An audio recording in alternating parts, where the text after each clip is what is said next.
Good morning class 9। हम पिछले class में आप लोगों को उषा पिरवंदा द्वारा लिखा गया कहानी वापसी पढ़ा रहे थे। हम यहाँ तक पढ़ाया था आपको कि गजातर बाबू के घर के रेखा चित्र जो है लेखक ने खींचा है कि गजातर बाबू का घर किस प्रकार का था, इसको लेखक ने प्रस्तुत कहानी में बताया। हम यहाँ तक आपको पढ़ा दिया। अब आगे हम लोग पढ़ेंगे। गजातर बाबू को एक बैठक में इंतजाम किया गया था कि वो गजातर बाबू को एक छोटा सा कमरा मिल गया था बैठक में, जहां पर गजातर बाबू रहते थे। जब कभी उनकी पत्नी की कोई लंबी शिकायत करनी होती तो उनकी पत्नी चटाई लेकर गजातर बाबू के पास पहुंचती। वह एक दिन चटाई लेकर आ गई गजातर बाबू के पास। गजातर बाबू की पत्नी, गजातर बाबू ने घर गृहस्थी की बातें छेड़ी, क्योंकि गजातर बाबू देख रहे थे घर की हालात को, घर की स्थिति को अपनी आंखों से देख रहे थे और समझ रहे थे, इसलिए वो घर गृहस्थी की बात छेड़ी। वो घर का रवैया देख रहे थे। बहुत हल्के से उन्होंने कहा, धीरे से बोला कि हाथ में पैसा कम रहेगा, कुछ खर्च कम होना चाहिए। गजातर बाबू एक समझदार व्यक्ति की तरह कि देखो अब रिटायर हो चुके हैं, अब तो पेंशन मिलेगा, इसलिए पैसा कम रहेगा, इसलिए खर्च थोड़ा कम करो। सभी खर्च तो वाजिब वाजिब है, किसका पेट काटूं? पत्नी का जवाब सुनिए। गजातर बाबू बड़ा धीरे से बोले, लेकिन पत्नी की आवाज में बड़ा तीव्र था, बड़ा तेज था। यही जोड़ गांठ करते करते तो बूढ़ी हो गई, ना मन का पहना ना ओढ़ा। ये गजातर बाबू की पत्नी का जवाब, बड़ा तीव्र जवाब, बड़ा तेज जवाब था कि यही जोड़ गांठ करते करते तो मैं बूढ़ी हो गई। गजातर बाबू ने आहत और विस्मित दृष्टि से पत्नी को देखा। हृदय में बड़ा चोट महसूस हुआ गजातर बाबू को। उनसे अपनी हैसियत छिपी नहीं थी, अपनी औकात छिपी नहीं थी। उनकी पत्नी तंगी का अनुभव करके उनका उल्लेख करती, ये स्वाभाविक था, ये तो नेचर, ये प्राकृतिक स्वभाव है कि अगर तंगी की अनुभव करके उनका उल्लेख करती, लेकिन उनमें सहानुभूति का पूर्ण अभाव गजातर बाबू को बहुत खटका। पत्नी के अंदर थोड़ी सी भी सिंपैथी नहीं था, थोड़ा सा भी सहानुभूति नहीं था।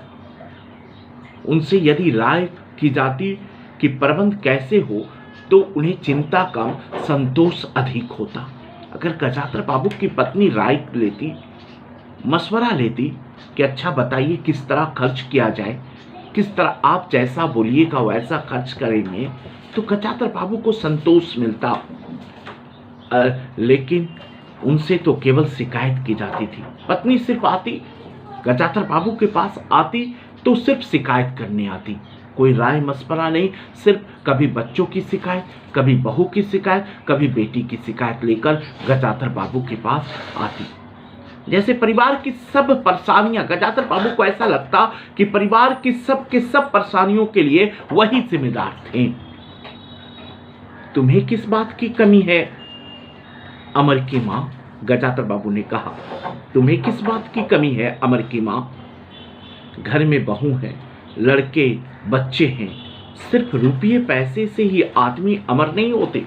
गजातर बाबू कह रहे हैं कि सिर्फ रुपये पैसे से ही इंसान सिर्फ इंसान अमीर नहीं होता।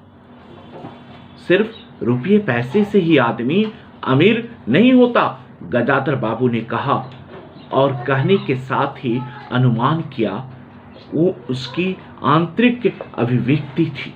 गजातर बाबू की ये अपना सोच था, ये गजातर बाबू को ये अपना सोच था। सबका अपना अपना सोच होता है, लेकिन गजातर बाबू का अपना सोच था कि सिर्फ रुपये पैसे से आदमी अमीर नहीं होता।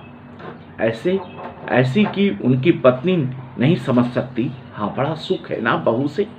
गजातर बाबू की पत्नी का जवाब, आज रसोई करने गई है, देखो क्या होता है। कहकर पत्नी ने आंखें मूंदी और खो गई। गजातर बाबू बैठे हुए पत्नी को देखते रह गए। यही थी कि उनकी पत्नी, जिसके हाथों की कोमल स्पर्श, जिसकी मुस्कान की आग में उन्होंने संपूर्ण जीवन काट दिया था, यही उनकी पत्नी थी। उन्हें लगा कि लावण्यमयी युवती जीवन की राह में कहीं खो गई है, और उसकी जगह आज जो स्त्री है, उसकी जगह आज जो औरत है, वो उसके मन और प्राणों के लिए नितांत अपरिचित है। ऐसा लग रहा है कि ये अनजान औरत हमारे सामने लेटी हुई है। गजाधर बाबू को ऐसा लग रहा है। गाढ़ी नींद में डूबी उनकी पत्नी की भारी सा शरीर बहुत बेडौल और क्रूप लग रहा था। चेहरा श्रीहीन और रूखा था। गजाधर बाबू देर तक निष्काम दृष्टि से पत्नी को देखते रहे और फिर लेटकर छत की ओर ताकने लगे। एक गजाधर बाबू की स्थिति था रिटायर होने के बाद घर में आने का। अंदर कुछ गिरा। उसकी गजाधर बाबू की पत्नी हड़बड़ाकर उठकर बैठी। लो, बिल्ली ने कुछ गिरा दिया शायद, और वो अंदर भागी। थोड़ी देर में लौट कर आई तो उनका मुंह फूला फूला हुआ था। देखा बहू को चौका खुला छोड़ आई। बिल्ली ने दाल की पतीली गिरा दी। सभी तो खाने का है, अब क्या खिलाऊंगी। वो सांस लेने को रुकी और बोली, एक तरकारी और 4 पराठे बनाने का सारा डिब्बा की घी उड़ेल कर रख दिया। जरा सा दर्द नहीं। कमाने वाला हाथ तोड़े और यहाँ चीजें लूटे। मुझे मालूम था ये सब काम किसी के बस में का नहीं है। बहू खाना बनाने की थी। पत्नी गजाधर बाबू की पत्नी ने शिकायत की कि बहू ने सारा घी सारा तेल खर्च कर दिया 4 पराठे में बनाने में। गजाधर बाबू को लगा कि पत्नी कुछ और बोलेगी तो उनके कान झनझना उठेंगे। ओठ भींच करवट लेकर उन्होंने पत्नी की ओर पीठ करके कर ली और रात का भोजन बसंती ने जानबूझकर ऐसा बनाया था कि कौर तक निगला ना जा सके। घर की स्थिति ऐसा था। बसंती को खाना बनाने का जिम्मेदारी गजाधर बाबू ने इस रात का दिया था और जानबूझकर इस तरह बसंती ने खाना खराब कर दी कि कोई खा ना सके। गजाधर बाबू तो चुपचाप खाकर उठ गए। नरेंद्र, गजाधर बाबू के छोटे बेटे, सकपका कर उठ खड़ा हुआ और बोला, मैं ऐसा खाना नहीं खा सकता। बसंती तुनक कर बोली, तो ना खाओ, कौन तुम्हारी खुशामद करता है। बसंती को उठाकर मां नरेंद्र को मनाया और अपने हाथ से कुछ बनाकर खिलाया।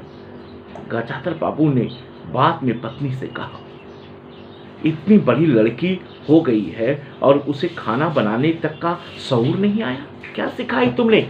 लड़की इतनी बड़ी है और खाना बनाने तक नहीं आता उसे। अरे आता सब कुछ है, गजाधर बाबू ने की पत्नी ने कही। आता सब कुछ है, करना नहीं चाहती है, पत्नी ने उत्तर दिया। अगली शाम माँ को रसोई में देख कपड़े बदलकर बसंती बाहर आई तो बैठक में गजाधर बाबू ने टोक दिया, कहाँ जा रही हो। बैठक में गजाधर बाबू बैठे हुए थे। बसंती कपड़े बन ठन कर निकलने वाली थी। गजाधर बाबू ने टोक लिया, कहाँ जा रही हो। पड़ोस के शीला के घर, बसंती ने कहा। कौन? कोई जरूरत नहीं है, अंदर जाकर पढ़ो। गजाधर बाबू ने बड़े कड़े स्वर में एक जिम्मेदार पिता की तरह गजाधर बाबू ने कहा कि कोई जरूरत नहीं, जाकर घर में पढ़ो। कुछ देर अनिश्चित खड़े होकर बसंती अंदर चली गई। गजाधर बाबू शाम को रोज टहलने चले जाते। लौट कर आए तो पत्नी ने कहा, क्या कह दिया बसंती से? शाम से मुंह लपेटे पड़ी है, खाना भी नहीं खाया। गजाधर बाबू खीन हो गए, उदास हुए। पत्नी की बात का उन्होंने कुछ उत्तर नहीं दिया। उन्होंने मन में निश्चय कर लिया कि बसंती की शादी जल्द ही करा देनी है। गजाधर बाबू ने दिल में निश्चय कर लिया कि अब बसंती की शादी करवा देना है। उसी दिन के बाद बसंती पिता से बची रहने लगी। जाना होता तो पीछे के दरवाजे से चली जाती। गजाधर बाबू ने 2-1 बार पत्नी से पूछा, तो उत्तर दिया मिला रूठी हुई है, गुस्सा है, आपसे नाराज है। गजाधर बाबू को और रोष हुआ और गुस्सा आया और दुख भी हुआ। लड़की की इतनी मिजाज, जाने को रोक दिया तो पिता से बोलेगी नहीं। फिर उनकी पत्नी ने ही सूचना दी कि अमर अलग रहने की को सोच रहा है।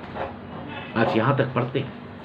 पत्नी गजाधर बाबू से आकर बोलती है कि अमर अलग रहने की बात कर रहा है, अलग रहेगा, वो बंटवारा करना चाहता है। आगे देखते हैं गजाधर बाबू क्या करते हैं अमर के साथ और किस तरह वो अपने घर में रहते हैं। इसको हम आगे क्लास में पढ़ेंगे। धन्यवाद।